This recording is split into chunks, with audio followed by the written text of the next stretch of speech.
Stephen D. Sullivan and St. Euphoria present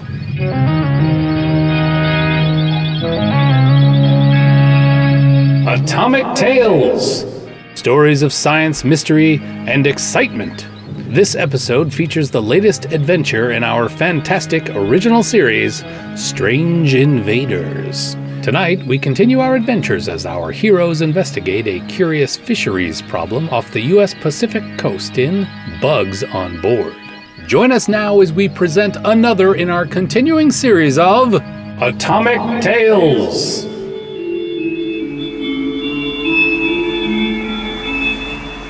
Look alive, you two. The crab boat's first mate commanded. I don't care what government agency you're from. If you mess up our catch, you'll find yourself swimming home. Agent 8 and I nimbly stepped out of the way as the mate and the rest of the crew of the Dragnet Danny hauled another set of crab pots onto the ship's deck and added a handful of fat crustaceans to their catch.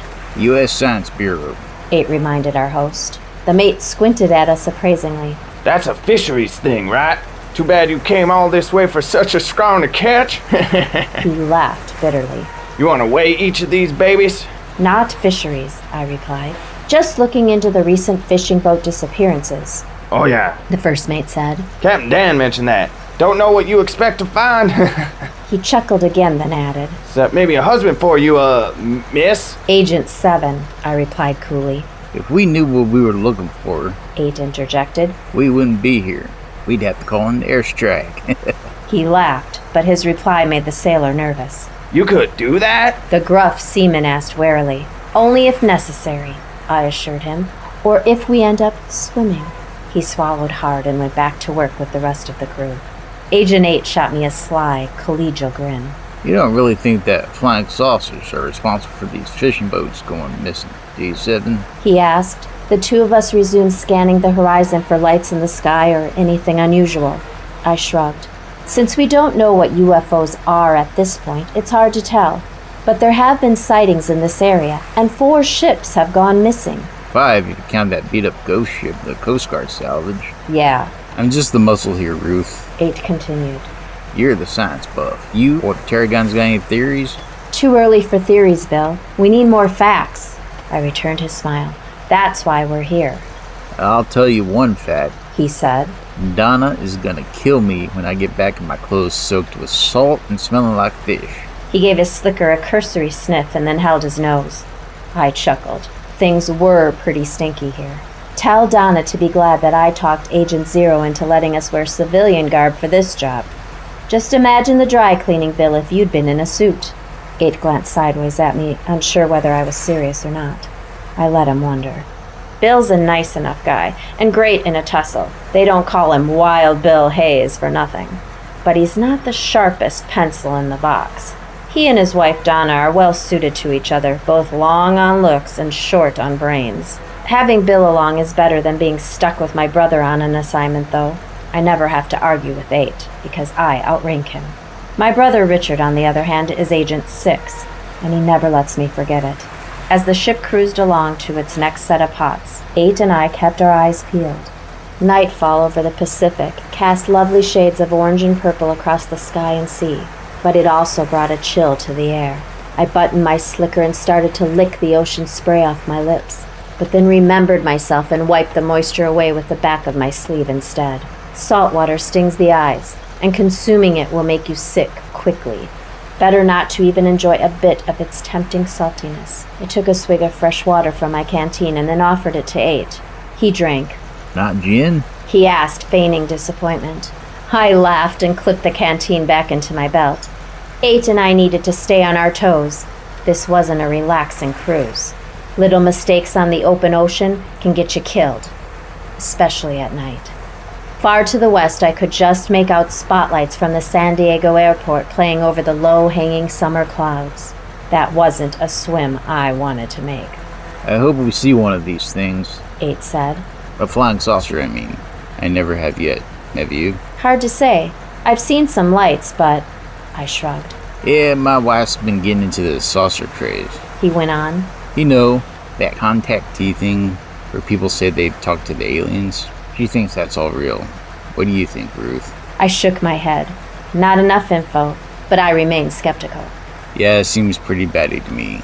But if it keeps Donna happy and away from the bingo hall. The crew of the Dragnet Danny was hauling in another line now. From the way they were grumbling, they didn't seem too pleased. Their take had been unseasonably light recently. Other local boats had reported a steep fall-off in Catch 2. Those boats that actually returned to port, anyway. A gap-toothed crewman grinned as he pulled on the line. Feels heavy. Maybe we got a good haul this time. Better not just be seaweed. Snarled the first mate. Many more days like this and we'll all be looking for landlubber jobs. No, man. I got a feeling about this. This time, I think we got lucky. His scream ended with a sudden splash as he pitched overboard. Everyone on deck ran to where the fisherman had disappeared, but before we reached the spot, all of us skidded to a stop. Up over the ship's rail surged a living nightmare. It looked like a pillbug, segmented and heavily armored with feelers and multiple sharp-tined legs. But it was pale as death and as big as one of the agency's Studebakers. It scrambled onto the deck, climbing up the line of the crab pots. What the devil? The ship's mate blurted. He'd been closest to the rail as the giant bug emerged from the sea, but now he backed away fast. Aid and I had already drawn our sidearms, but a crew member with an axe ran into our field of fire. With an angry scream, he hit the thing on its armored carapace. The axe barely left a scratch, and a swipe of one of the bug's segmented legs sent him sprawling to the deck, bleeding. Aid and I both fired, twice. But our shots had little more effect than the axe. As the first mate dragged the injured crewman away and all of us back toward the wheelhouse, a second bug clambered aboard, and then a third. What are these things? Agent 8 asked as we retreated. Trilobites? Sea isopods, I replied, but 100 times larger than any ever reported. Any bright ideas, science girl? Shoot for the antennae. They use them to see. Their eyes are stunted from living in the depths. Take the right on the lead bug. We hit our targets, and the bug at the front of the pack shrieked and flailed aimlessly, its antennae disabled. The isopods behind it, 5 more of them now, ran into their thrashing fellow, which delayed the swarm long enough for us and all the crew to reach the wheelhouse. I think we know what happened to those mission ships now. 8 noted as we secured the door behind us. What are those things? The first mate asked, terrified. Apparently, Captain Dan and several other fishermen had been injured on the other parts of the ship by invading bugs before scrambling to safety. A couple of the crewmen looked like they might not make it.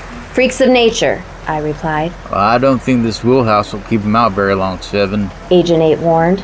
I hoped the others didn't notice that his gun hand was trembling, and mine was too.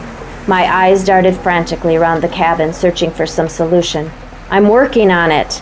The huge isopods chittered with excitement as they surrounded the wheelhouse. Their hundreds of jointed legs scrabbled at the hull, trying to find purchase to force their way inside. Did you government tops know these things were here? The mate demanded angrily. If we did, do you think we would come in a fishing boat instead of the U.S. Navy? 8 snapped back.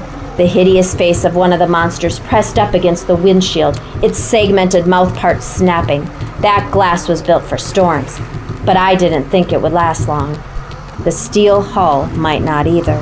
Eureka! I shouted. Get everyone up on the seats and wooden benches, away from the metal walls! I used a handy fire axe to rip open one of the cabin's panels, revealing the ship's main power line.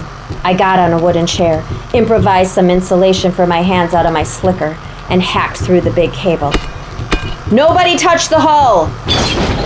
The front window of the ship caved in, and a truck-sized isopod stuck its ugly head inside. They're coming in! 8 cried, emptying his clip into the invading bug. I snagged the sputtering cable with the axe head and shoved the power line against the nearby bulkhead. The isopod shrieked as sparks flew, and everywhere they touched, the steel hull lit up electric blue. A sound like a thunderclap shook the entire ship, and for a moment everything went white. Then silence fell like a shroud over the Dragnet Danny. When all our eyes cleared, the ship looked like it'd been through a hurricane, but the bugs were gone. We patched up the electricals, restarted the engine, and limped back toward San Diego at the best speed we could muster.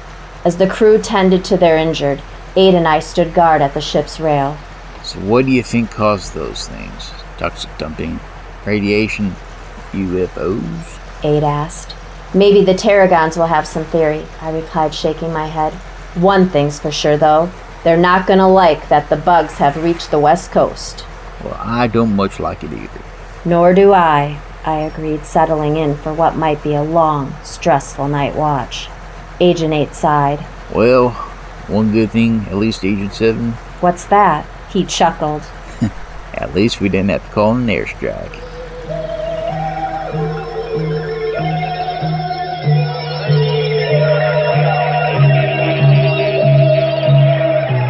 This has been an original story of Strange Invaders, part of our ongoing series of Atomic Tales, brought to you by St. Euphoria Productions and the Monster Conservancy.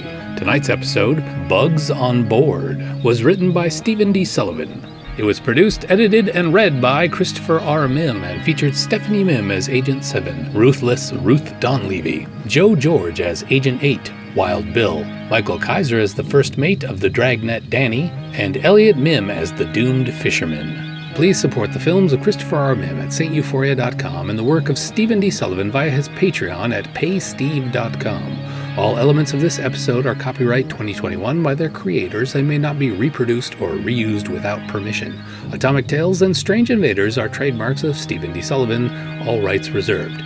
Join the conversation at savemonsters.com. This is the St. Euphoria Audiocast Network.